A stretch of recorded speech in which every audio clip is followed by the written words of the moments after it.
Thanks for tuning in to the Spread Your Wingspan podcast. I'm Sara. And I'm Jennie. And we're your hosts, two friends who immediately bonded over our secret smut addictions. So join us as we journey together through our favorite romance and fantasy stories and discuss all things kinks, female pleasure, taboos, and more. Make sure to check out the show notes for any spoiler alerts and content warnings. We're happy you're here. Let's get to today's pod. It's like I don't need my iPhone updated every fucking month. Right. With I hate the new glass interface. Oh, Grant hates it too. Oh, he's Not a fan. No, we agree on some things, Grant. Did Grant tell you about how Leo recognized him? He did. He came home and he's like, Sara just texted me and said that Leo, but like I walked by them and he goes, I feel bad. I was looking at my phone. I'm like, see, you shouldn't be looking at your phone while you're walking. Leo lost it. He was like, and I didn't even recognize Grant. And then I saw a little silver hair walking away. I was like, oh, it must have been Grant. I was like, you know who Grant is, baby? It's really sweet. That's very cute.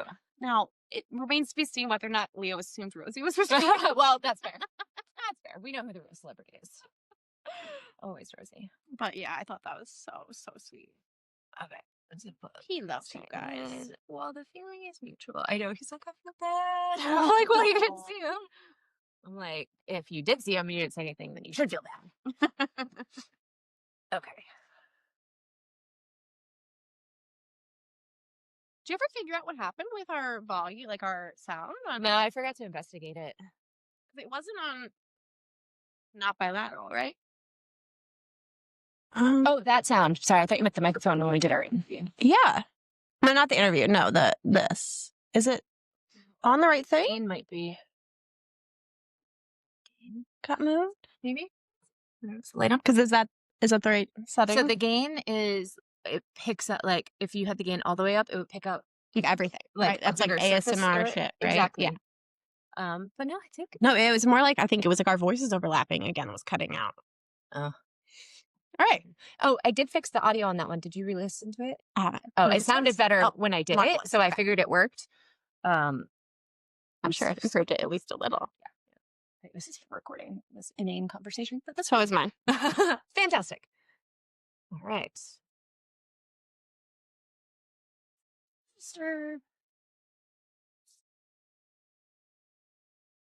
Most importantly, indeed.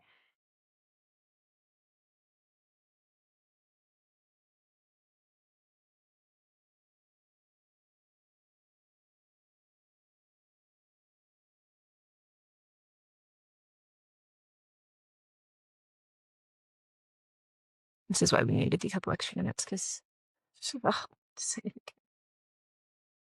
I do every time too. I do too. I don't know why. I don't have to. Yeah, I don't. Me neither. It's Spread Your Wingspan. That's sus. Sign in all the time. So on my other account, I just have the password in a document. You still have it memorized? There's time I think I have something memorized. It exits my brain. Okay. Let's look at this gorgeous summary you made. She's a beast. All capital letters. The primal of blood and bone. All right.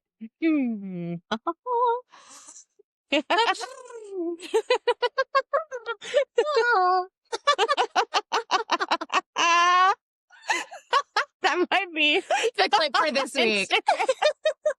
I love how we get our social media clips before we even do anything, because we're just being absolutely. That's how talented we are. All right. Hello, Jennie. Hello, Sara. Today is the day. It's the day.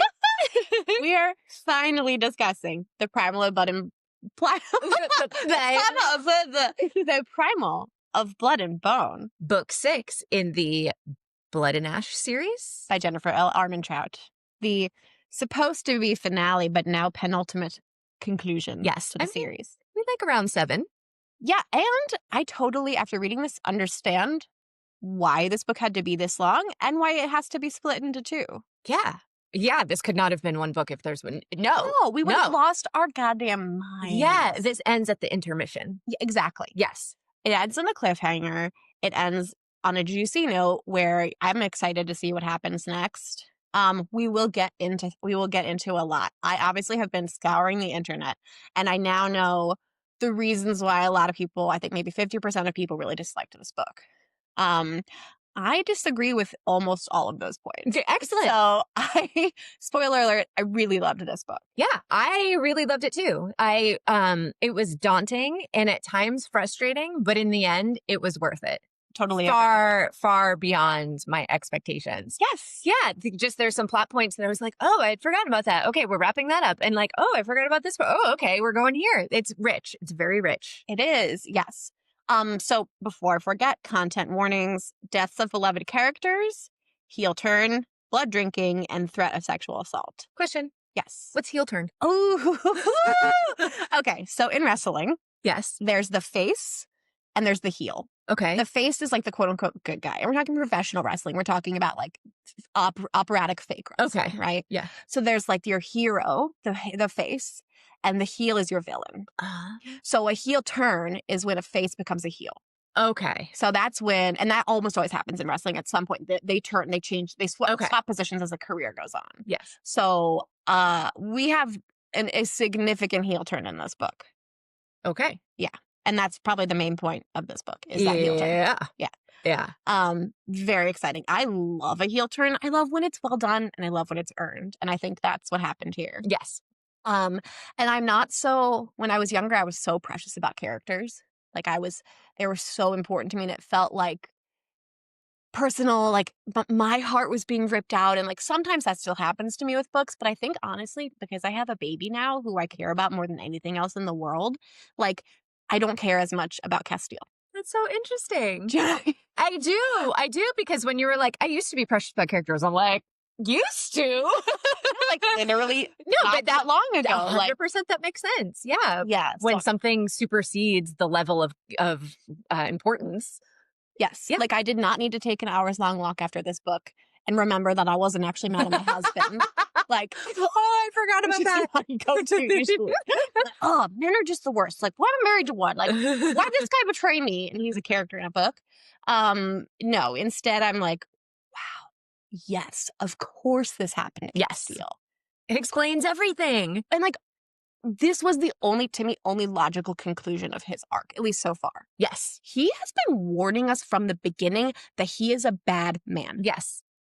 And I in my summary, which I'll get to soon, I kind of point out various points in the book where he himself is like, yeah, this is going to go bad for me. Yeah. Like, yeah. Yeah.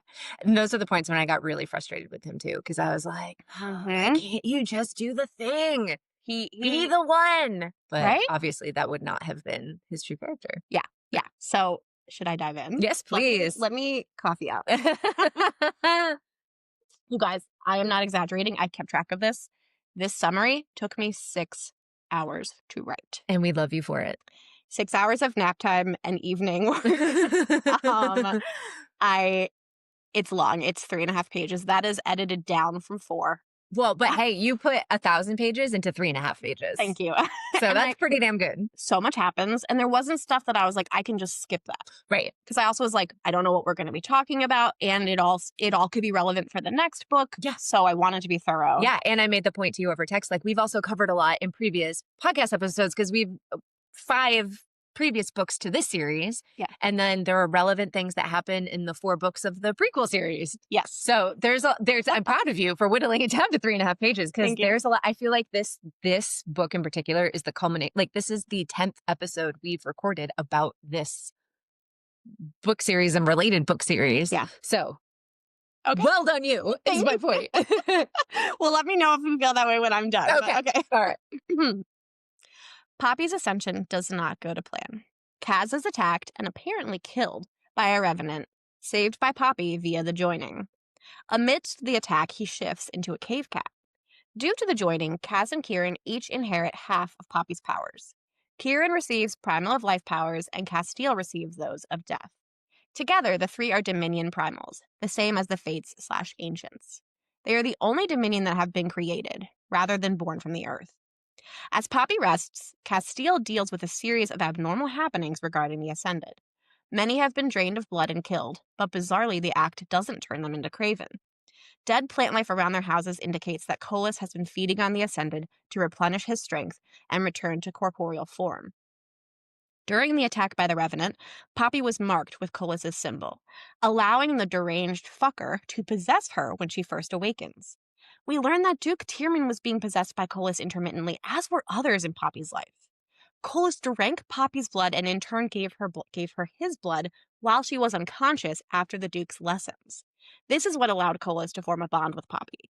During this initial awakening, Poppy occasionally gets conscious and fights the possession.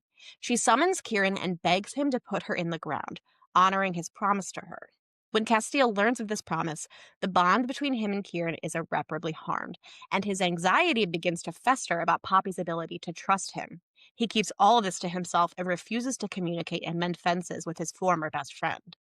While possessing her, Colus forces Poppy to harm herself as he seeks to use her to escape. Kaz imprisons her for her own good and is forced to watch her while Colus taunts him from inside his wife's body. He sends Reaver to Elysium to find a Primal to help. Enter Ades. He clearly still loves Sotoria, Poppy, and endures burning off his hand with Drakenblood to free Poppy from Colus's possession. Castile and Ades instantly recognize one another as relations. Unfortunately, our dear Castile takes after kin in both looks and temperament. Red flags abound. Poppy goes back into stasis, and as she does, she dreams of her father Leopold, except the memory of him now seems different and more clear, and indicates that Leopold was actually Iris. Desperate for Poppy to wake up, Castile prays to Sara, the queen of the gods. Sara answers his prayers and retrieves Poppy from her stasis dream, in which she meets Sotoria, looking oddly familiar, on the cliffs of sorrow. Poppy then awakens as normal, with only bare, hazy memories of her first waking in possession by Colus.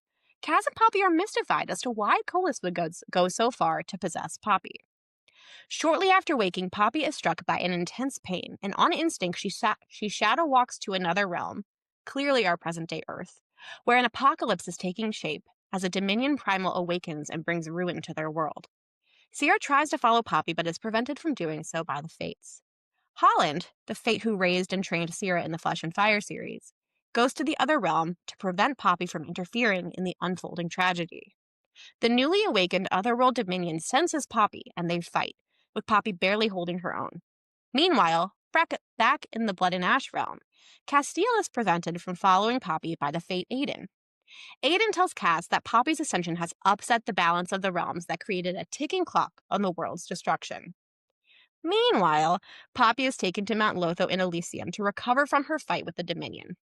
While there, she sees Victor again, along with other Fates, including Thorn from the Fall of Ruin and Wrath. Castile and Poppy's dealings with the Fates begins to highlight a key difference between them. Castile, like Nyktos and even Sara, would destroy the realms for Poppy. Poppy, however, wouldn't allow herself to do the same if the situations were reversed. Poppy also learns that it was her ascension that caused the destruction in the other realm. The Fates tell her that she has to be the one to end Colus and ensure that the Ancients don't awaken in their realm. Back with Kaz and Aiden tells Kaz that heartmate bonds aren't always a good thing, and that the bond between Poppy and Kaz could lead to her ruin. Dun dun dun. When Poppy returns to the mortal lands, she and Kieran finally reunite. It doesn't take long for her to pick up on the tension between Kieran and Kaz, but they brush it aside. Soon, Reaver arrives and asks Poppy to help awaken Jadis, the daughter of Nyktos, who spent centuries imprisoned and tortured by the Blood Crown. Poppy attempts to awaken her, but is unable to.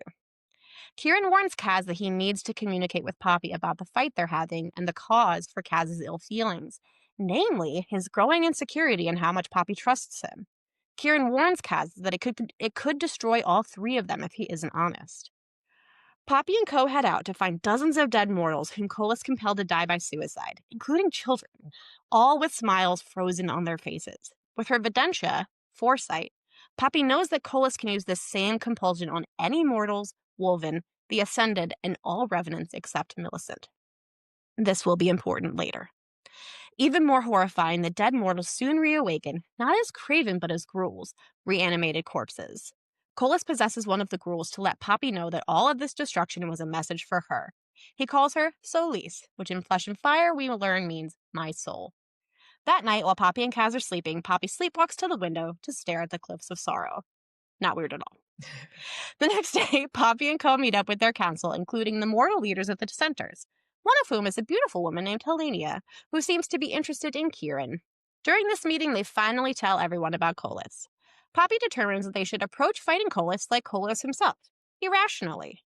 Meaning, Poppy believes she should go to Pensdirth, where Colas is hiding, to confront him alone. Needless to say, Kaz is not on board with that plan. Poppy finally meets with Tawny, whom she has been avoiding since she realized that, in saving her life, she actually captured her soul, which will eventually lead to her best friend's corruption. Tawny does not yet know that, though, and has been having vibes with Gianna, the Wolven who Kaz was sort of engaged to earlier in the series. During their meeting, Kaz smugly refers to himself as a, quote, walking red flag. That night, Poppy once again sleepwalks to the window to stare at the cliffs of sorrow, and she asks Kaz to fuck her. He does. The next day, the mortal lands are attacked from the ocean by zombie-like siren, mermaids. Once again, Poppy realizes Colas is watching her through the eyes of the dead siren, and that he raised the eyes of the dead siren that he raised to front this attack. People of Solis are saved when primal gods Sion and Rahar enter the realm at the rescue. The primals let them know that they've been trying to help out, but have been waylaid by issues of their own in Elysium. The two are disappeared by Colas back to Elysium, with Sion surviving, but Rahar killed. After Poppy and Kaz are fucking one morning, Reaver enters the chamber without announcement, which triggers Kaz into going into kooky Primal of Death territory. It's at this point that Poppy learns that Kaz can shift into a cave cat. Poppy's Videntia tells her this is highly unusual for a Dominion, who normally take centuries to be able to shift. She knows it's not just the joining that's causing it, but can't figure out what else is the cause. Kaz is able to shift back with Poppy's help, and Reaver informs them that he interrupted them to let them know that Sara, Primal of Life, Queen of the Gods, and Poppy's grandmother, is coming to visit. Sara and Poppy get to know one another, and we learn that Sara and Nyktos were awake for the War of Two Kings, and that Sara herself helped entomb her son Malik. Sara and our heroes go to wake Jadis, who devastatingly tells them that she doesn't want to be alive once she has been successfully woken up. Afterwards, Sara finally tells Poppy the truth, that she is Sotoria reborn, and the object of Colas's millennia-long obsession. Naturally, Kaz has the most violent emotional reaction to this news. Worryingly, Sara also informs them that as the Primal of Death, Colas can break the bond of the joining and therefore kill Kaz and Kieran in battle. Later, Malik introduces our heroes to some Ascended who call themselves the Unbound and claim to be able to survive without consuming blood. Valen returns. Valen is Kaz and Malik's dad. And Poppy senses that he is more than Atlantean. He tells them that he is a much closer descendant of Ades. Elian Denier was his father, and Ades is his grandfather, making Valen a demigod. Poppy goes to the Cliffs of Sorrow after realizing revenants have been spying on her from that location, and she fights a Colas-possessed revenant. Ades arrives to help her fight. Poppy kills the Rev, and soon after, a super pissed-off Castile also arrives on the scene. Poppy and Kaz finally appear in an address to the mortals, only to be interrupted by Isbeth, back from the dead? She's there to deliver a message from Colas. He demands an area-attended meeting with Poppy, or else he will basically kill the entire city of mortals. Poppy decides to go to Pensdirth with Ades and no others. Castile's instincts tell him he has to go with her, but Poppy is determined, and this creates an indelible rift between the two when Kaz finally loses his shit and declares that he knows Poppy doesn't trust him because she asked Kieran to put her in the ground instead of him. Poppy summons Thorn to ensure that Kaz won't be able to follow her when she goes to Colas. The Fate agrees, but he seems disappointed. At Pensdirth, Colas is up to his usual shit. Tons of dead bodies hanging as decoration, gods fucking all around him, sprawled out on the throne. And surprise, surprise, no Aerie is present to make sure the conversation remains civil. Colas beats Ades nearly to the death, and Poppy manages to stab Colas in the heart only to discover Colas doesn't love Sotoria anymore, and he cannot be killed by Poppy. Colas begins to kill Poppy, but she is rescued by a mysterious citrus-smelling savior. Nyktos, baby! But back in the mortal realm, Kaz can tell that something happened to Poppy. At the same time, Colas basically enchants people to kill themselves and possesses the Wolven to turn on their friends. In the ensuing fight, both Valen and Delano are killed. Colas tells Kaz that he drained Poppy, and Kaz absolutely loses the ever-loving fuck out of his shit. He rises as the primal god of death and destruction. All along, the prophecy wasn't about Poppy. It was a warning about Castile. Oh, well done, lady! You hit all the points. That is actually really impressive.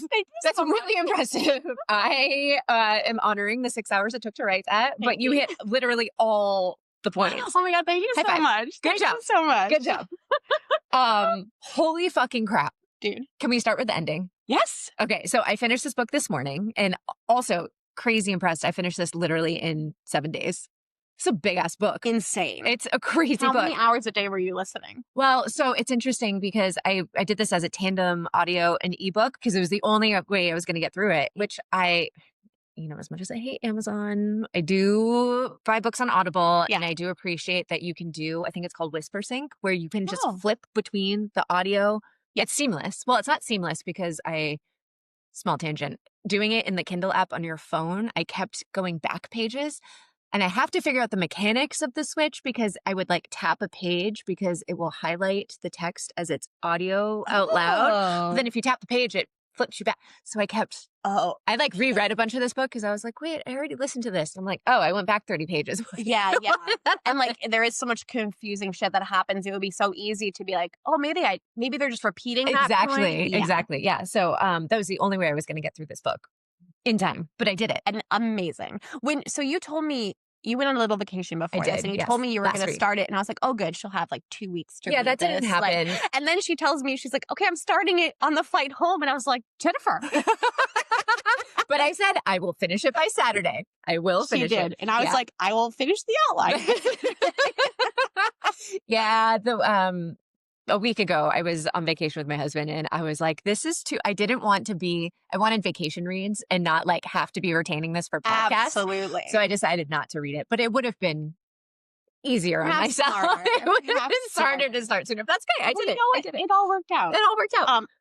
So back to my point, like literally finished this 3 hours ago. So it's all fresh. It's all fresh. And man, she is the master of taking you on a ride. The last 200 pages, the last I guess that's 20% of the book. Yeah.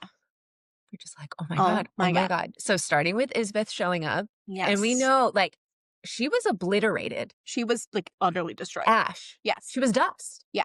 And so Sara fucking killed her. Yeah. And so Sara or Poppy? Sara like helped Poppy. Oh. She called in Sara's essence. That's right. Okay. Yeah. Details. Yeah. So like when she built that up really good with like describing the scent of the roses and like the way her gown looked. But she also smells like rotten. Yes. Yes. But I'm like, she can't. How is this possible? So I'm dying to know what Isbeth is because and was like Callum involved somehow. Something. Like, is she like a crazy revenant now? Was she always a revenant? And like what happens to a Demi when they get resurrected? Like, because I think the revenants have been so far only former chosen. Right. So, yeah. That's going to be a fun one to get resolved in book 7. And she's as deliciously awful. Yes. In her very short reappearance. Yes, she's such a good villain. Like, yeah, and her and I'm like seeing her and Colas together is going to be so fun. Oh my God. What a match made in heaven in terms of do they have frontal lobes? I don't know. Probably not. Yeah. Before we get, should we do themes before we get into our plot discussion? If I have to. Yes. That was me being silly. Yes. Okay. So as we discussed, heel turn. Yes. Love, when obsessive, corrupts. And codependency is toxic. Prophecies are riddles that cannot be avoided. Very Oedipus Rex, very Greek tragedy. Instinct versus anxiety. Ooh, good one. When the few have dominion over the many will suffer. Period. End of sentence. I think that's like a multi-series long. Like that's in the Awakening series, Flesh and Fire, and this one. Yes. That like nobody in power is trustworthy. Basically. No, especially when they're all powerful. Yes. Or very, very powerful. Yes. Yeah. Yeah. Okay. Sorry. No, that's great. Ending. The ending. So, man, Castile is the primal of death and destruction. Man, she's been telling us this for 10 books. Yes. 10 books. Yes. 9 books plus this one that we just read. Yes. Yeah, it was all there. Yes. Like, so half of the internet was like, this was a character assassination of Castile. And I'm like, he has been telling us since we met him that his imprisonment by Isbeth broke him. Yeah. and that Kieran kind of patched him together. And literally in this book, he says, I have one thing to live for, and it's you, Poppy. And she's like, that's so sweet. And I was reading that. I was like, bitch, that ain't sweet. That's terrifying. Yeah. Because what if something happens to you? Yeah. Right? You cannot put all of your marbles in another person. Yeah. That's codependency. That's an insecure attachment, which is funny because we were talking about secure attachments not that many books ago. And like he's being held together by several very broken band-aids. Like, and he's letting us know that.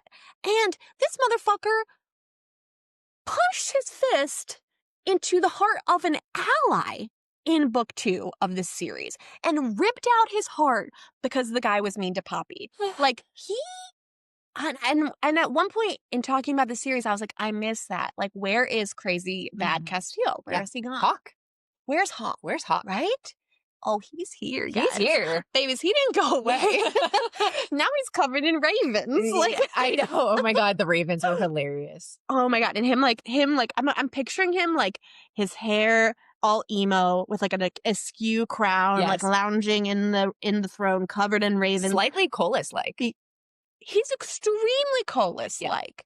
And I feel like we've sort of been talking about this throughout with Colas about like, what if he actually did love Sotoria, right? Our heartmate bond's always good. Is this obsessive love always good? Yes, our heartmate like, bond's always wanted and positive. Yes. And Aiden being like, so your heartmate bond like might destroy your wife. FYI. Yeah. And what's the only way to kill a primal? Love. And guess who is the primal that's going to be of concern? Castile. And guess who loves him? Poppy. So is that where this is going? I don't know. Right? Like, probably not. But maybe. But maybe. But maybe. We don't know. Right? And like, I just feel like inevitably in the next book, Castile's is going to like turn Colas into paste. Yeah. Yes. Right? I also got that sense by the end. I was like, oh, Colas isn't the terrifying one. No. He's just been allowed to be terrifying for millennia. Yes. And so he's just got this history. And I really loved the foreshadowing of like, even Castile was like, he doesn't still love you. He's just got this weird obsession with you. Because he tried to seduce me when he was in your body to escape. He's like, guys in love don't do that. Yeah. Like, that's not real love. No, this guy's a weirdo. So Castile knows what real love shouldn't be. Castile's instincts have been correct a lot of this book.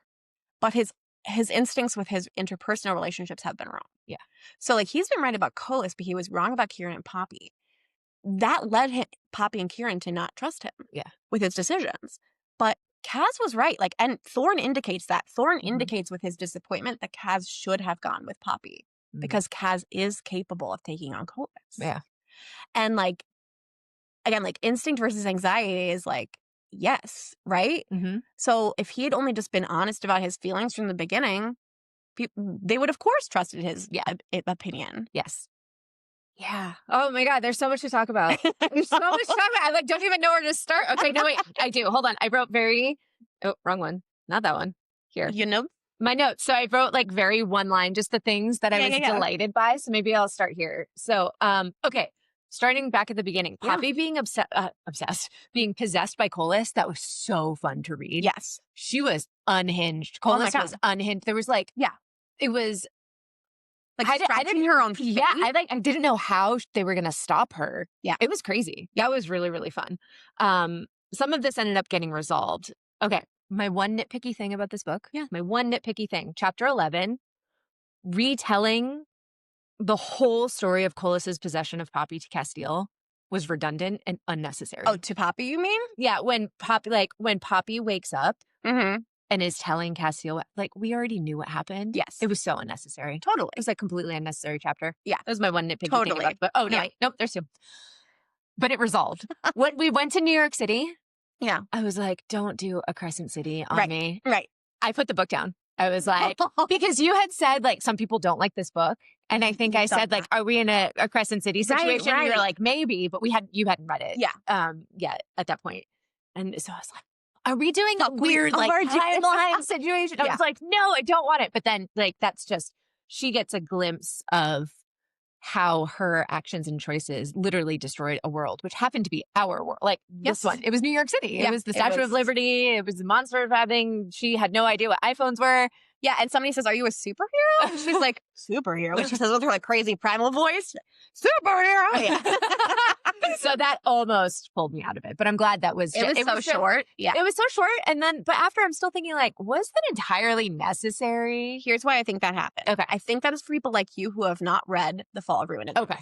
Because in The Fall of Ruin and Wrath, where the ancients are, the Dominion are just be running around running shit, and you're like, uh-oh, guys. Oh, Like, okay. I think if the ancients wake up, it's gonna be real bad. Okay. So I think that's her way of showing, like, this is what happens when the ancients wake up. Like, there's gonna be volcanoes and, like, basically a massive climate disaster on par with, like, the meteor that killed the dinosaurs. Okay. Or the asteroid. So I think she did that to show, like, why Poppy has to defeat Colas to prevent the ancients from waking up and, like, create the stakes. Yeah. I just feel like we didn't have to bring a modern day thing into it. I agree. I'm wondering. But I'm would it- wondering where that'll go in the Yeah. last book. I just hope it doesn't jump the shark at that point. Yeah, agree. It's like a caution where I'm like, no, keep us in this world. Yeah. But I get the whole like, oh, there are other realms. My actions in this realm affect other realms. I get that. And so maybe that was just the easiest way to show that. Like, that's the realm that we know. Clearly, they are living in a different realm. And that the ancients are across realms. Yeah. Is interesting, right? So it's like kind of like there's primals, but those are only in this blood and ash realm. Right. So it's like kind of showing you like the uppermost tier of the godly powers, I guess, is across all realms. Yeah, that was an interesting choice. And I was like, no, don't ruin this book for me. Yeah. It was a good thing it was brief. Like, I felt like it was like, okay. Yeah. The fact that Colas was in Tierman. Dude. And she in the first book, like, mentions the glint in Tierman's eyes. Yeah. So like again, but like, we just had no reference for what that is. Right. Be like, wow, this guy really sucks. Yeah. And it's like, oh, you know who also really sucks? Yeah. And we're Colas. learning what the Ascended are, what the Craven are, what the Atlanteans are. Well, I don't think at that point we quite know what the Atlanteans are. No. But like, we're still learning what this world looks like. Yes. So obviously, right over our heads. We're not going to be like, oh, is this a big or bad inside this crazy Duke Tierman? Yeah. So I still hold that Jennifer is really good at the callbacks, the feeding, seeding little ideas. Man, when it all clicked, I was like, oh, damn. Yeah. That's crazy. And this whole I've been in you the whole time. Yes. And the singing, the Pick a Pretty Poppy or whatever that song was. Yeah. Pick it and watch it bleed. Yes. Yeah. Okay, I love lilacs. Lilacs are my favorite flower. So the whole thinking of rotting lilacs got to me by the end of this book. I was like, no, I don't want the scent of death to be rotting lilacs. Could have been any But the other scent of life is fresh lilacs. I know. So I have that here. I love lilacs. So I hate thinking of that as the scent of death. Okay. I would like to take a deep dive into the Gruels. Okay. And the crazy forced suicide situation. Yes. That to me was like, okay, when I was talking about how Colas scares the ever-loving shit out of me. He did at this point. Okay, thank you. Because Yes, I'm like, I got there. He's like, and that's nothing to him. He's like, haha, that was my message to you. Like, he, everything is just a puppet. Everything is a plaything, including children. Yeah. So like children what we're not talking about. Slitting their throats with pieces of window shard. With a smile on their face. Yeah. They all died smiling. Yeah. That it still gives me, like, that was a Horrifying. very effective horror situation. Like there were a couple of parts of this book. I don't read a lot of horror. Yeah. Just because I don't particularly love being we're scared. not Like fans. it's not my thing, but I can really appreciate when a horror is written well. I've read a couple of Stephen King novels, not his super scary ones, but like The Stand and one other one I can't remember. But anyway, but like it's the description when an author can describe a situation that is truly terrifying, but you can feel it. Yeah. There's some things that like when they meet Colas at the end and there's the bodies hanging and they all have the veils, I'm like, okay, yeah, that's gross. Right. But in this scene, when all of the people that had been there first and were like, just prepare yourselves. Like this is everyone is shaken up. Yeah. And I'm like, Jesus, what the fuck did he do this What time? are we going to encounter? And yes, they were compelled to slice their own throats with window shards. Yeah. A lot of Rusty children, knives. a lot of children, and they all died with a smile on their face. And I was like, okay, that's fucked up. Yeah. I don't think I'd ever recover from seeing something like that. No. And Poppy says, the kind of leader Poppy is, Mhm. Poppy says, I'm going to look every single child in the Yes. Which I understand that choice. Yeah. Yeah. Um, Because she is in a way responsible. Well, not in a way, she is responsible.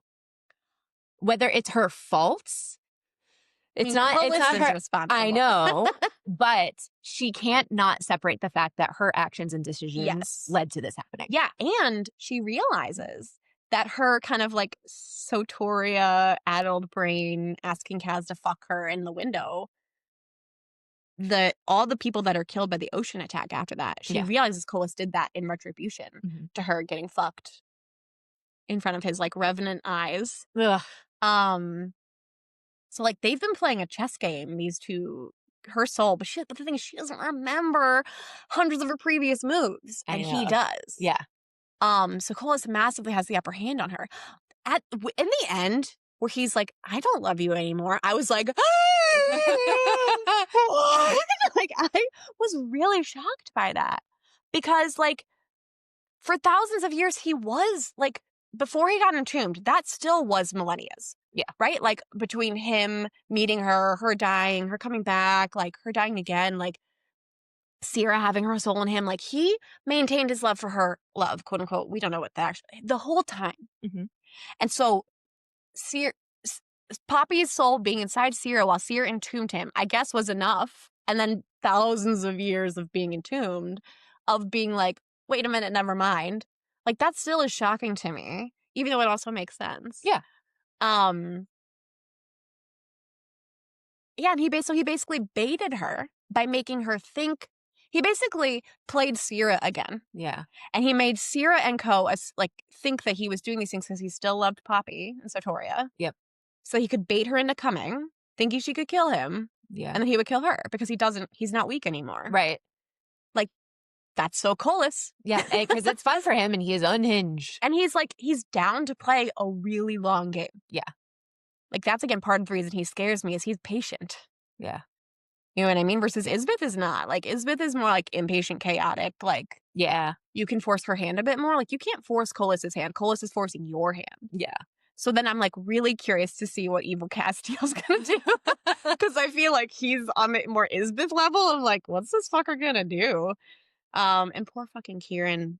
I know. Oh, my God. Okay. There obviously was not room in this book for more Kieran. Like, it's a really long book. There wasn't room in this book for more Sara, and we don't see Nyktos at all except for his, like, very brief cameo. Yeah. Like, I wanted more Flesh and Fire characters. But I'm like, but if they'd been in here, like, it would have been way too bloated and confusing, right? I assume in the first draft maybe they were, and they've kind of removed to the second book. That makes sense, yeah. Because I'm like, I love Kieran. And I love the throuple of it all. I am sad that was only sort of barely hinted at in a few scenes. I'm like, get Helenia out of here. I don't need Kieran to have a separate love interest. I know, right? Get that mortal out of here. We don't need her. Unless they're doing a quad, in which case, sure, yeah. Because Poppy was like, she is really hot. I was like, go for it, Poppy. So I really missed Kieran. And like, it's not till like page 400 that he and Poppy reconnect after her second awakening. Like, that's almost halfway through the book. Yeah. And they have very few scenes alone together. So yeah, I'm hoping the next book is going to be more Kieran heavy. I think I've heard that Kieran gets more POV chapters in the next book. Because it obviously seems like it's going to come down to him and Poppy to fix everything, or him for a while, because Poppy's in now, Elysium. Yeah, and healing. We don't know. Like, is she in stasis? Is she healing? I assume probably so. in stasis. Yeah. Yes, that would make sense.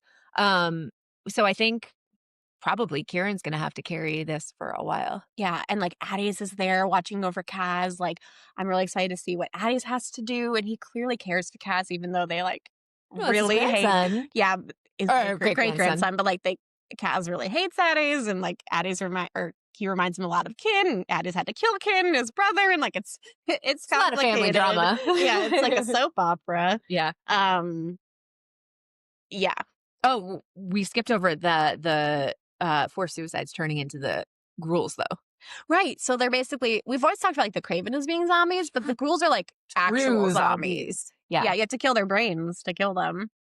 And I loved how we got back to the banter of like, how many, I'm going to kill more than you. Well, Kaz does that to like help Poppy because she's like too stuck on the smiles on the dead children. Like she like, can't focus. And so he like makes it a game. It's showing us again, like why they love each other, you know? Mm-hmm. And I think like doing that again, like before we like lose Kaz or Kaz loses himself. Yeah. Is like kind of a helpful reminder of like what their relationship actually is. Yeah, exactly. Yeah. So I think whether I wrote it down or not, like what I feel has been missing from all of these books, and they've hinted at it, that Colas was not always like this.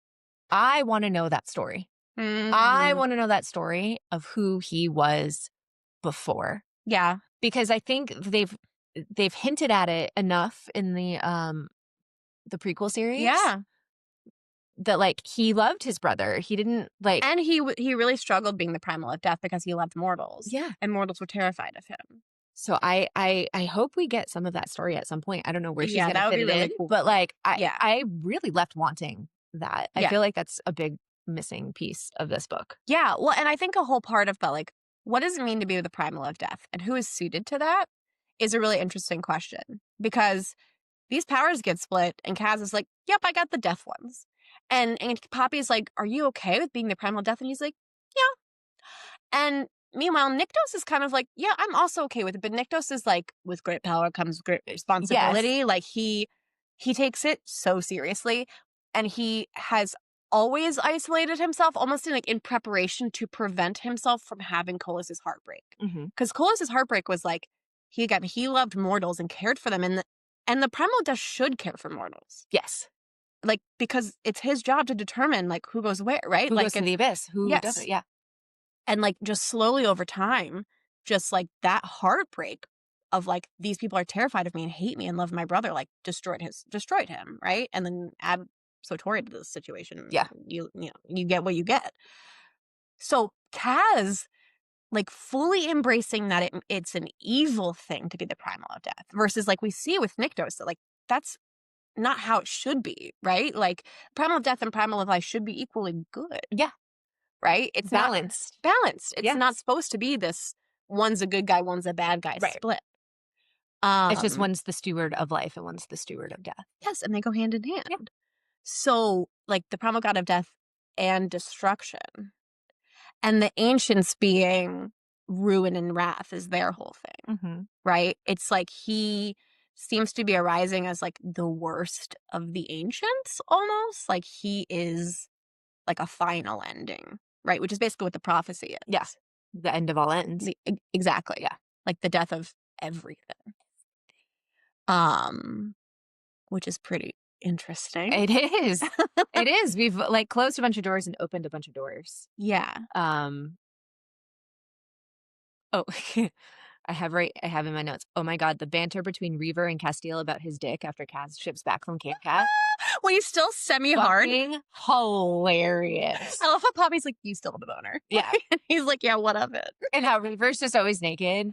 And Aptis is like, dude, they're more prudish this time. And he's like, I don't care. Yeah. He's like, I'm a Draken, my guy. Like, yeah. Or he's like carrying his pants. Yeah. In his instead talons. of wearing them. Yeah. Reaver's the best. I fucking love Reaver. The best. And like how devastated he is about Jadis. The whole Jadis I'm stuff. devastated about Jadis. Yeah. Jadis, who we know from the Flesh and Fire series, is this adorable 4-year-old girl who's full of life and full of love, awakening and saying, I don't want to be here. I didn't want to wake up. And then you're like, how much abuse did this creature endure Heartbreaking. To come to that conclusion? Is so sad. There's also some internet theories that she is Coriolanum. Wait, remind me? Iris is Leopold. Right. Oh. Yeah. Oh. Yeah. Because they're described physically similar, like the dark hair. Okay. So, and everybody being like, was Coriolanum revenant? Who told you that? Like, yeah. And she's like, right, because it doesn't it doesn't make sense. It doesn't make sense. It doesn't make sense. Yeah. And Isbeth never tells the truth. So Isbeth being like, I killed her is like, okay. So, yeah. I loved that flashback with Iris, by the way. Yeah. With Leopold. Oh. She's good at the flashback. She's good at weaving it all together. Yeah. It's complicated. It is. It's complicated. And sometimes I like to use the word complex instead of complicated, but this is complicated. It is. It's a lot to keep track of. Yeah, I mean, But- you were saying but to it's me, you were satisfying. confused. You're like, can you explain Kaz's lineage? Yeah, it makes sense now. Okay. By the end of the book, I've got You it. got I've there, got it. yeah. Because it got re-explained again. But it was like, it was confusing.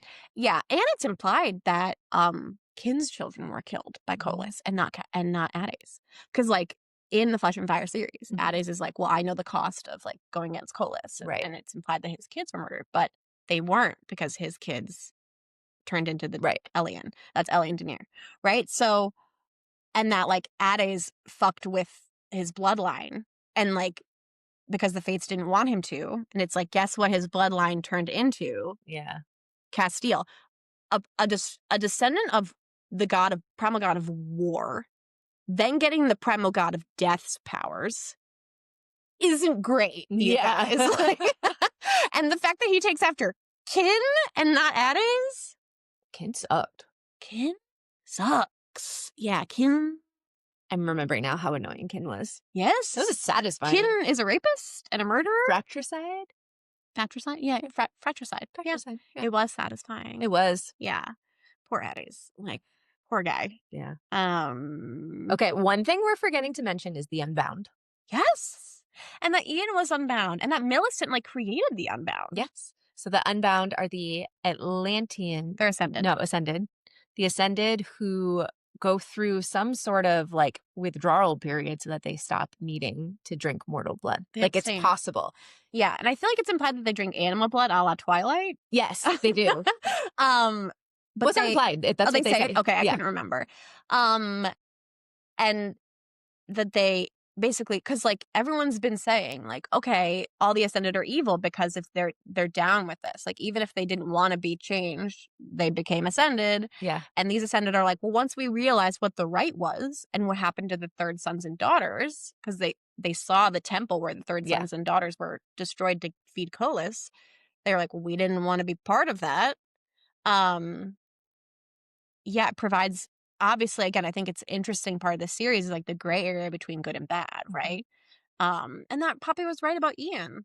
Yeah, Poppy was right about Ian. And she had decided that she was going to basically kill all of the Ascended. Yeah. And then she meets, I say Malik, but I don't think that's right. But Castile's brother. Malik. Yeah. Says like, I need to bring you somewhere, and brings them to meet, I can't remember all of them, but there's a bunch of them that basically explain like, we have figured out, because we didn't want to do this, that if we abstain for long enough and we can get through the bloodlust and only feed on animals, then we stop needing like the like obsessive, and they even call it an addiction. Yes, they do. Which I love. Yes. They're like, some Ascended are addicted to mortal blood and it makes them crazy. Yeah.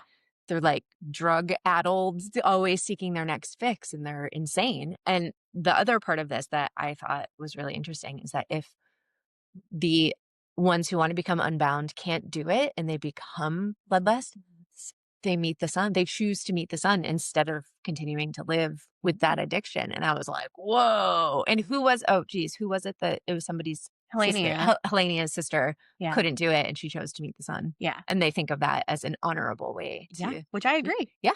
Yeah. So I just thought that was so I look forward to that developing more, because obviously there's going to be this like underground. Yeah. Otherwise, why would this come up? Exactly. Yeah. Really cool. And again, like kind of showing like Colas did manage to maintain the balance by creating the Ascended and the Revenants. And this kind of shows that, because the balance is not all of them are evil, right? Like this balance did come out. Like, I think that's a really cool part of the series. Like, it is annoying as fuck when the Fates, every time they show up, are like, balance and rules. And it's like, okay, like, do these guys need to say this 80 times in 4 pages? Like, I don't know. And they don't actually keep the balance. They're fucking shit up more than anything else half the time. Yeah, the Dominion, again, are not great. I Thorn is, though. And I think Jennifer confirmed that Thorn is the one who imparted his essence to Ades' bloodline. Okay. So it goes Thorn, Ades, Castile. And Thorn is the love interest in the Fall of Ruin and Wrath. And he is tasty. We'll get there. Yeah, it's good shit. They, again, as I said, they feed on pleasure, not blood. Oh, that's fun. It's fun. Okay, so I'm trying to go through my thoughts. We've talked about Castile. Again, like he's been telling us how traumatized he is. Yep. He's been telling us, like, you're the reason I'm alive. He's like, I'm a walking red flag. Like, again, Is he redeemable? oh yeah. It depends what he does in the next book, I think. But yeah, I think if the biggest thing here, I think, wasn't actually but what happened between him and Poppy. I think is what happened between him and Kieran. Because, like, Kieran was another attachment he had that made it so that Poppy wasn't his one and only in the world. But he basically was like, fuck you, Kieran, I'm done with you because you kept this from me. And Kieran's whole time is like, my guy, she chose you over me, asking me to put her in the ground. She chose to destroy my life so that she wouldn't destroy yours. Like, see this with perspective. And instead, Kaz is all like, this hurts my ego. Wait, she doesn't trust me. I thought I was her everything. Yeah. Ugh. And like, no, dude. Also, that's good that you're not her everything. Anyways, so I think, it really depends what he does in the next book. And it depends, like, how he then would atone. Yeah. Yeah, but I'm, like, down with an ending where he gets destroyed. Me too. And she and Kieran end up taking... Well, yeah, I think... interesting. I mean, yeah, I'm down for wherever this goes. I'm not... Some books I'm like, no, it has to end up this way. Right. I'm just along for the ride on this one. Because we've gone so here, there, and everywhere. And turns, yeah. And it also, like, I enjoy a through line being that, like, trauma can destroy you. Mm-hmm. Like, so much of what we read is, like, trauma redemption or trauma overcoming trauma. And, like, that's so much of Poppy's story, right? Yes. And Sierra, too. And it's also, like, with Kin, for example, it's, like, sometimes it just destroys you. Mm-hmm. And then you become the villain. And sometimes people just choose to let it consume them like in negative ways. It almost is like what Kaz did is he took a breath and he just let himself drift underwater. He was tired of fighting the current and he just was like, I'm just going to drown. Yeah. Which, again, sometimes happens. Like, that's how people lose fights with addiction, for example. You know, I think they just are like, I can't fight anymore, and they stop. That is a very true reality. Exactly. I think it's just like a part of being a person. Yeah. Even though we're talking about vampire gods. Okay. So the very few bits of throupling are like Kieran walking in while Poppy's taking a bath and being like, there's no expectations after the joining. And really then Poppy's like, here are my boobs. And he's like, no expectations. And then at one point, Kieran and Kaz are like kind of in front and behind Poppy, and everybody gets their spicy, smoky lust sense going on. And Poppy's like, we're all turned on. Oh, and then there's also a funny tag team joke.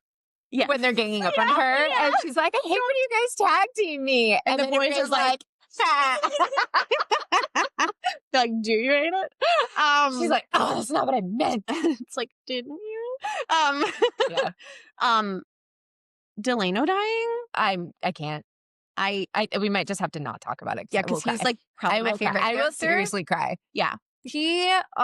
He's like the love and like protectiveness he has. He's like embodiment of a dog. I mean, he really is like, he's often in woven form with her, and he loves her in the way that like an animal loves you, and protects her in a way that like a wolf would do. And like he already died and came back to life. Yes, and like that was already hard. Yes, and like I'm pretty sure he's dead here. As I don't think people get to. I know. No. And I also really like Valen, Kaz's dad. He came back around. Yeah. I mean, he's made mistakes, but he, unlike his wife, like acknowledges them. Yeah. Yeah, his wife kind of still sucks, right? Yeah, Alona sucks. I wonder if we're gonna see her again in the next book. Yeah. So yeah, I'm gonna be sad tonight when I fall asleep about Delano. Yeah, but I honestly am glad it happened because it bothers me when we don't lose important people in books, right? When like everyone somehow's okay, except for like this one dissenter you met one time, or like Niall or like Emil. Like I would be sad if they died, but not like devastated. Yeah. But there have to be real stakes, right? Yeah. And like part of the reason obviously happened because Poppy didn't trust Kaz's intuition, right? Mm-hmm. But also like Kaz was drunk and losing his shit. Like Kaz was not on top of his shit. He was like wasted asshole territory, which made them all vulnerable because he could defeat Colas. So then when Colas attacked, he was on the back foot because he wasn't on top of his shit, right? So it's also like kind of the consequence of Kaz's actions that he lost his father and one of their best friends. Yeah. Yeah, and he's like, I love how he's like, Colas, you're weak. Why'd you come here, bruh? Bruh. Like, bruh. Because Colas is actually obsessed with Castile more so than Poppy. When he's talking about, I wanted your husband to be here so he could watch me as I like raped you while killing you. Yeah. That's, yeah, you're like, what? Fuck. Could I hate you more, Colas? I don't think so. Okay, sorry. Another thought I had was I was thinking a lot about how sad it was to me, the difference between Sara's experience of waking up from her ascension, and she and Niktos fuck for 60 pages. And Poppy waking up from her ascension, and she's possessed by Colas. And then she wakes up and she like sort of doesn't remember, and like Kaz and Kieran are fighting, and like she wakes up and it's like horrible. And that just made me I just felt so sad for Poppy. But like, man, Poppy's fucking life has been brutal. And then the difference between Niktos is as in love with his wife as Kaz is. And Niktos had the wherewithal to entomb his wife when she asked him to. Yeah. But Poppy knows Kaz can't do that. So it's like, again, like this difference between like you can love someone like almost obsessively, like the way Niktos loves Sara, and still be able to do the right thing. Yeah. Or you turn into the primal god of death. Yeah. Yeah. No, that's a good point. Like having that example of obsessive love being healthy. I mean, you know, in the way that we can be in romantasy. Yeah. Yeah. Where for them, it's like, well, okay, we're having these kids and we'll love them and we'll try to make sure they don't have offspring, but crap, they did. And we're trying our best and we love each other so much and that's holding us together. And maybe it's unhealthy in that it led to these things, but like the relationship isn't unhealthy versus like, you're the only thing I care about in the world. If something happens to you, I'll destroy everything. Yeah. I don't care about anything else. Even my best friend, Kieran. Like, yeah, Kieran and Castile have centuries of a relationship, right? And Kieran was the reason Kaz survived after his imprisonment. Yeah. Like, and he mentions that a lot, and it suddenly means nothing to him. How long has he known Poppy? How long have Poppy and Castile? Like, a year or so. Like, if that? Yeah. Yeah. And yes, they're heartmates. But still. Okay. What have we not talked about? Like, there's so much. I'm trying to get back in my summary. I'm seeing one of your notes right here. You had written, I think this book made people angry and they disliked it for that. Yes. Explain that because obviously you're on the Reddit. So I'm not. Yeah, but I think that's a good thing to talk about. Okay, yeah. So a lot of people are like, oh, all the modern slang, like, oh, her writing's so repetitive, so she's such a bad writer. I hated this book. And I'm like, no, I think people hated it because they like didn't like the plot. Like they didn't like, again, that Castile had its heel turn. Yeah. And they're really invested in the like soulmate of like Castile. Like these are the same people I think that hated the throuple. Yeah. Like they're like anything that disrupts my idea of what romantasy is, that these two soulmates are like bonded forever and therefore I hate it. When I'm like, I actually think this is one of her better written books. I agree. I think this is on par with like the Best of the Flesh and Fire series. Like this is so much better than the last two books in the Blood and Ash series. So much better. So much better.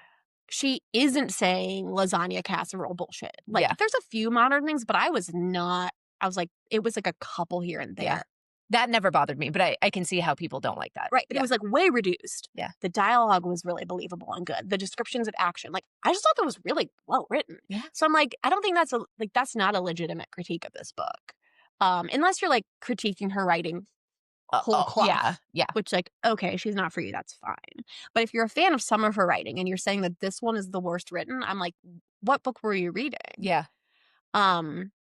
And instead, I think it's a really good thing as a writer to not be precious with your characters.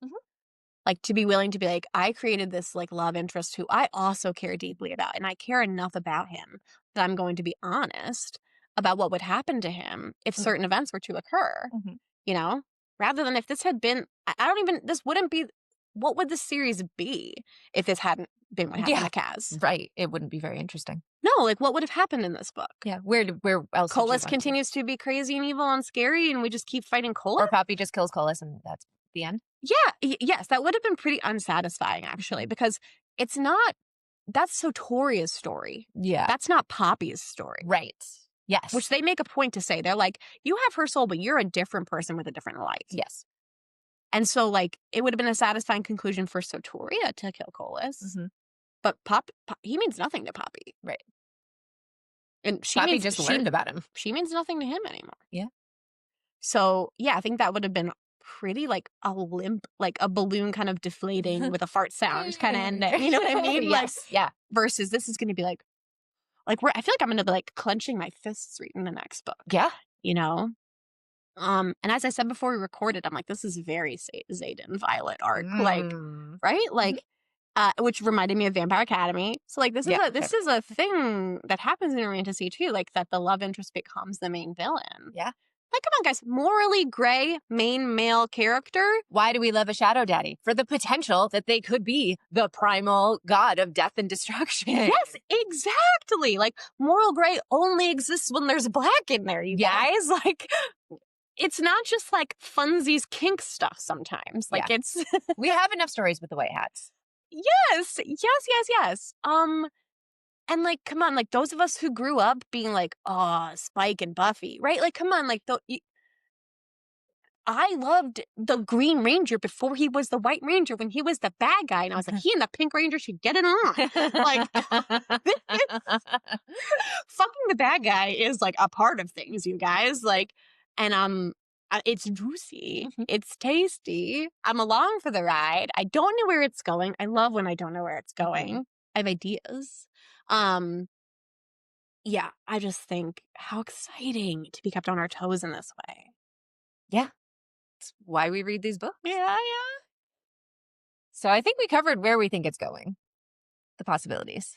Is there any other theories? I just hope nothing bad happened to Nyktos, because there was, like, the thunder. There was, like, the earthquakey rumble that usually happens when a primal dies. So if, like, Nyktos died saving Poppy and we, like, don't see it, I'll be devastated. Well, we also don't know where the 7th book is going to start. True. We might get a different POV from the end of book 6. Yeah, I hope we have a little bit more insight into what. Because I was also a little thrown at the very last chapter when it was Kira, and all of a sudden we're, like, a few weeks later, and I'm like, where are we? What's going on? So there's a lot that we missed. Yeah. So yeah. And I do enjoy when authors do that, when they give us, like, another point of view from the ending of the book, and then you're like, oh, that's what was going on, and then you're just like, oh, okay, now I have more information. Yeah, it's really a way of creating dramatic irony, because, like, we then are kind of selectively placed in different rooms of knowledge. So, like, in this case, like, Kieran has certain knowledge, but then obviously so does Poppy, and we normally have Poppy's knowledge, but in this case, and Castile's. Yeah. Yeah, I wonder if we're not going to get any Castile POV anymore, because now he's, like, isolated as crazy bad guy. Or we are. Oh, and it's going to be what's going on in that brain. Yeah. Sir. Have you seen Howl's Moving Castle? No. Oh my God. What is it? It's is it Miyazaki? Is that his name? The guy who does, like, all the beautiful, like, Spirited Away and Ponyo and, like, Howl's Moving Castle is one of those films. It's based on a book. Oh, okay. But so the main guy, Howl, is this, like, wizard, very emo wizard man. He's super hot, and he's often, like, emo lounging and like the ravens, and it just, like, the image I got was, like, suddenly it turned into, like, anime illustration for me at the end of Castile, and I was just, like, very excited by it. But you should look it up later so you understand my reference. Okay, cool. Spice rating?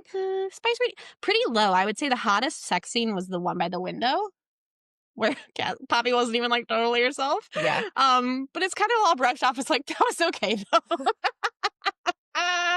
But again, like, Kaz is not a totally good guy. No. He's like, couldn't help myself. Even though I knew my wife wasn't totally there, I was gonna fuck her on the window. But it was a pretty good scene. Yeah, there's some shady copulating. Yeah. But other than that, I think it's actually, like, pretty spice tame. Like, they fuck each other. They drink each other's blood. Yeah. It's the usual. He goes down on her, says she tastes like honeydew. Blah, blah, blah. Yada-da. Yada-da. So I think it's kind of like one pepper to me. Yeah, I give it 2. Maybe because 2. I like them. Oh, I like it too. This is not how much I liked the spice. This is how spicy the spice is. He does talk about at some point wanting to... fuck her in the ass. Yes. Okay, yeah, 2 peppers. 2. Overall rating? To me, this is an 8. I would give it an 8 too. Yeah. I mean, I love the run. If not, like, an 8.3. Yeah. Yeah. Like somewhere in the low 8s. Yeah, it was it was work to read. Yeah. This was not an easy read. There's a lot to keep track of. It's a lot of information download. A lot of the criticism, again, on the internet was like, the whole time they're just strategizing and explaining shit. And I'm like, I think those are the people that don't read high fantasy. Yeah. That's so high fantasy to Yes. me. Half you of high introduce- fantasy is like in a war room strategizing. Like, Yes. and I like that shit. It is. I'm like, yeah, tell me about it. Like, what are your various ideas for how you're going to handle this battle? Bloodstone or Shadowstone? What's going to kill who? Or Bones of the Ancients? Yeah. All these Yeah. little lore things I like. Yeah, so like, does that make it harder to read? Yes, I guess, but also really enriching. So again, your mileage may vary. It is a very like explanation heavy book, but there's also so much action that happens. So like, I did not find it boring at all. No. It's Versus- just a lot. It's a lot. The last book in the Flesh and Fire series, again, we were like, the first 300 pages, like, oh my God, like, don't, like, just skip. Yeah. Didn't need it. These ones, you needed all the explanation. Yes. And a 3.5-page summary. Can't believe I did that. Well done. Well, so I think you had informed me this book. So you waited. This came out in September, but you waited so that we could read it semi together, so we could, have it fresh for this episode. But it was delayed being published. Yes, It was supposed to be published in like June. okay, and it was we got delayed it till in September. September. So I read on a quick search that they were saying spring of 2026 for book 7, but I feel like that's old information. You see what it says right now. But I think the intention is next year. Yes. I believe so. I think it's like 2026, but I would assume it's like the fall. It says hints toward spring 2026. But not hard and fast information. Yeah, I would be surprised. Unless she had the two of them written. I think she probably does, but I'm assuming it's gonna need A minute. Yeah. So I don't know. We'll see. Regardless, we're gonna get a little bit of a break. Yes. And Jennie has told me she needs an Arm & Trout break before we read The Fall of Ruin and Wrath. Yes. And I countered with, we definitely need to read The Fall of Ruin and Wrath before book 7. Because it's super relevant. Like it's its own thing. It's totally separate in an enjoyable way. But like Thorn is the main character or the main male character. And like the Dominion are the gods, the rulers of that world. So you're learning a lot more about the Dominion. And obviously, again, like the ancients they keep being like, the ancients shouldn't awaken. Yeah. The prophecies about Castile, and the prophecy is basically about like the ancients are going to destroy things. So I'm like, the ancients are definitely coming into the last book. Like some of them are going to be waking up. Lyrian's coming back. Oh, I hope she kills Lyrian. Can't wait if Poppy kills Lyrian, by the way. The fate who sucks. And Poppy's like, how many of you Yeah. How need to be alive? And they're like, why do you keep asking that? And she's like, no reason. Just planning to murder Lyrian. Don't worry about it. And Thorn's like, yeah, I'm on board with that. Yeah. Thorn's like, I love her. So again, I think if you have not read that book, you should read that book before the last one comes out. We'll get to it after a healthy break. Yes. And even if book 7 comes out in the spring, like we can wait till the end of summer. Like we can take our time. We'll figure it out. We'll figure it out. I do think, yes, I declared I needed a break. Because guys, we just read 10 of these books. You know what? Jennie really did it, you guys. Let's give props to Jennie because she started, I was like, let's read this fun little vampire book where there's like virginity involved, and, like maidens, and, like we're like gonna be into it. She was like, I did enjoy that book, and I was like, cool, there's 9 more. And I like strong-armed her into reading this whole series that I loved. When she is not. You totally did. I totally did. Like I asked for your consent many times. That's throughout fair, the and I process. gave it willingly. I was like, yeah. do you like it? But this gal needs a bit of a break. She's earned Yeah. one, you guys. No, but I'm committed to the series. I'm committed to she the series. is, yeah. Yeah. And also, this episode is wrapping up our season 2. It is. And we are going to take a little bit of a break, Yes. but we are hard at work figuring out our syllabus for season 3 for 2026. Yes. I think we've declared we want trans representation. Yes. We want more Lesbians. We want more gay boys. Yep. We want more bisexuality. Yeah.